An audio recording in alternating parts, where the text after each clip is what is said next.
beautiful ladies and some gentlemen of the universe, welcome to Angelo Cinco Vlog. Of course, if you are new to this channel, please don't forget to subscribe and hit the notification bell para updated kayo sa mga susunod pa nating uploads.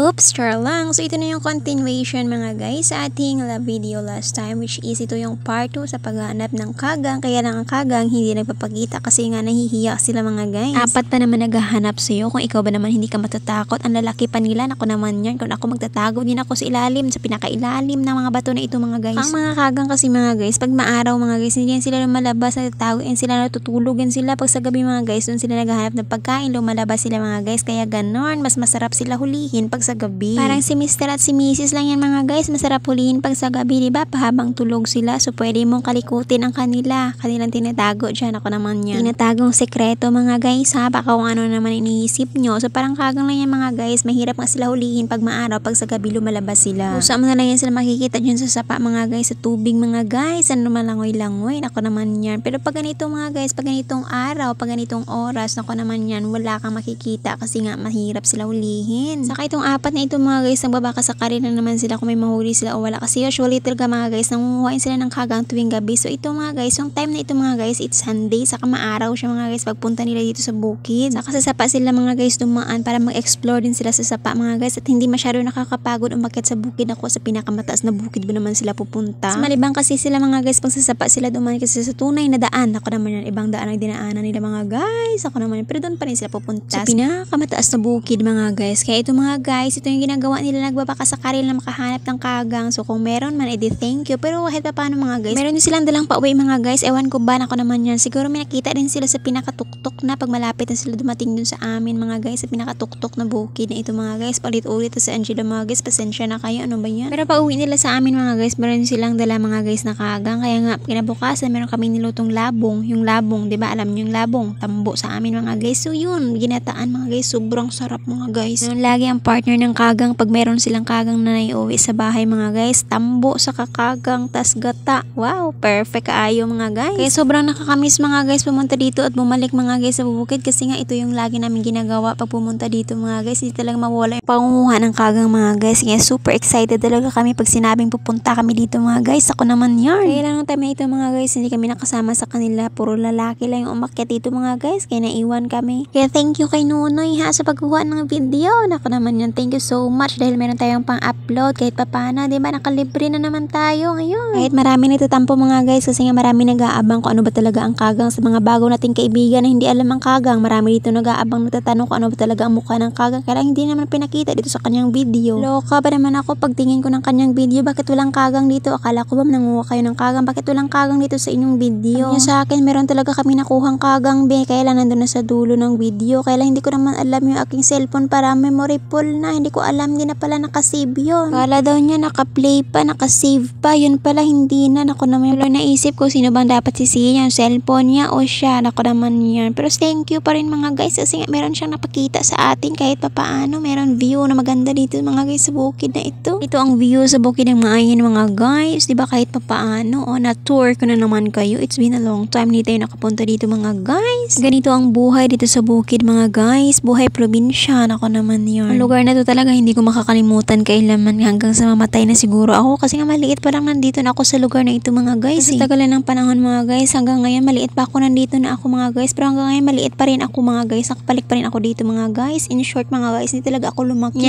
Joke lang mga guys, pero yun talaga ang totoo mga guys, kasi nga 8 years old pa lang ako nung umalis kami dito sa lugar na ito mga guys. Tapos after 20 years pa yata kami dito nakabalik sa lugar na ito. It's been a very long time talaga mga guys, hindi na nga namin na-expect na makabalik pa kami dito ulit mga guys. So yun, nag-storytelling na lang ako mga guys kasi nga wala namang kagang na ipinakita dito si Nunoy. Nako naman si Nunoy talaga, ay nako. Nag-focus yung mga guys sa mga palibot mga guys, hindi doon sa tatlo na naghahanap ng kagang, ay nako. Pero di pa mga guys maganda din no, kahit papaano no. Pero dito mga guys sa talon nga ini mga guys, ano tawag na sa Tagalog, ang talon man kabudlay man. Tadari mga guys sa talon nga ini mga guys, hindi lang kagang makikita dito mga guys, kundi marami din dito ibon mga guys, saka yung mga wild animals, wild chicken mga guys. Ano man yung akon nga wild animals, ano to zoo. Yeah, basta mga guys, yung wild chicken mga guys, yung tinatawag sa amin mga guys, ano tawag sa ng wild chicken dito mga guys, basta wild chicken, yung ilahas, tsaka tabag, nako naman yan mga guys, very small na sila mga chicken mga guys. So kung sino dito mga guys na nakatira sa mga bundok-bundukin ng mga lugar, o sa mga probinsya din mga guys, alam din siguro nila kung ano yung sinasabi ko na ilahas, tabag mga guys, basta yung very small chicken mga guys, basta wild chicken yan sila mga guys, sa mga gubat lang talaga sila mga guys nakikita mga guys, saka nangingitlog din yan sila kung saan dito sa gubat mga guys, kaya sila dumadami of course. Pero sa ngayon mga guys, wala pa tayong ganun mga guys, kasi nga wala pa naman tayong nahuli at hindi pa rin sila nakakita ng ganun dito ngayon mga guys, kasi nga dapat noon mga guys, sinuhuli talaga siya through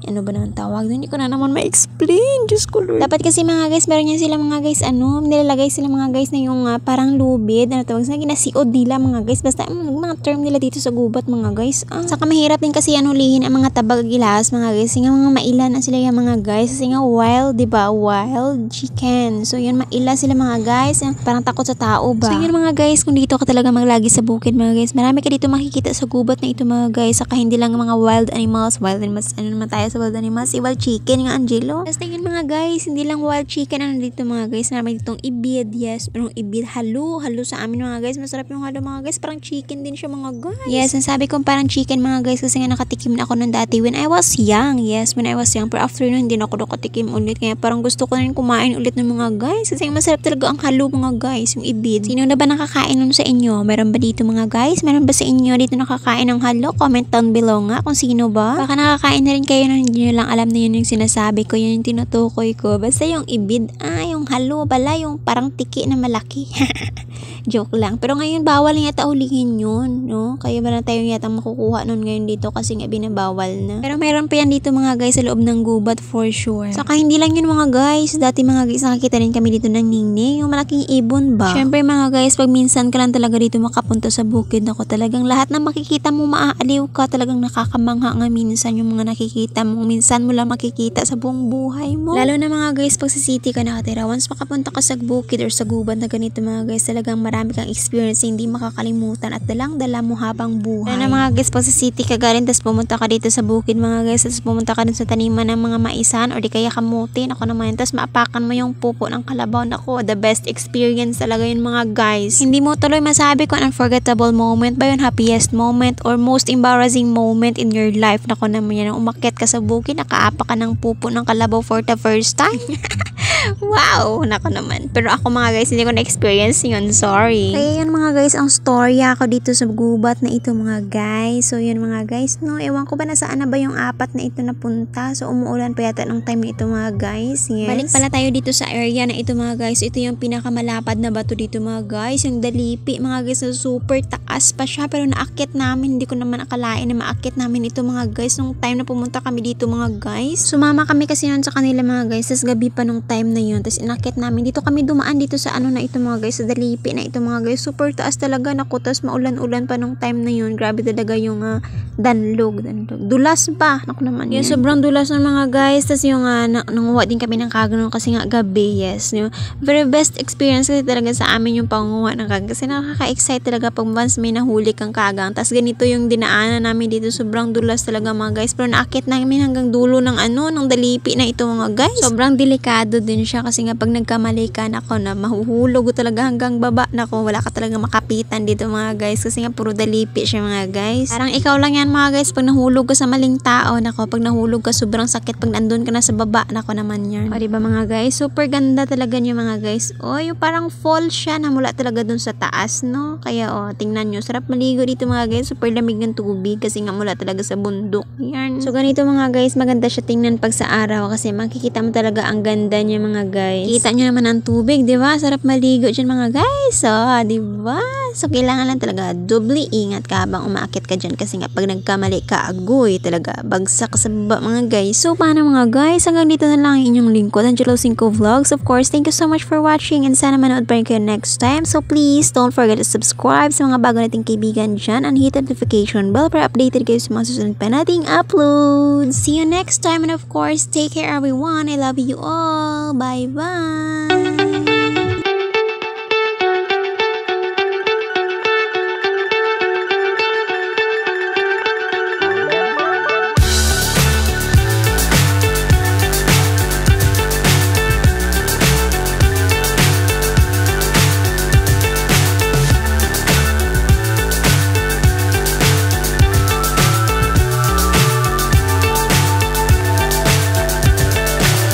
So high, I'm hypnotized.